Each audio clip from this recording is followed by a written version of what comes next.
Praise the Lord everyone. இந்த உபவாச நாட்களில் 40வது தினம். இன்னைக்கு நம்ம கடைசி தினம்.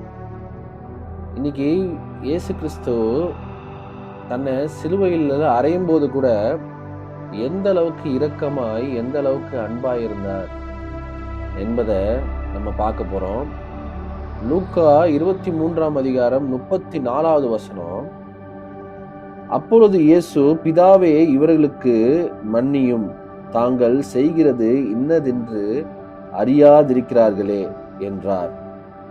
அவருடைய வஸ்திரங்களை அவர்கள் பங்கிட்டு சீட்டு போட்டார்கள். And Jesus said, Father, forgive them, and they know not what they do. And they cast lots to divide his garments. Amen.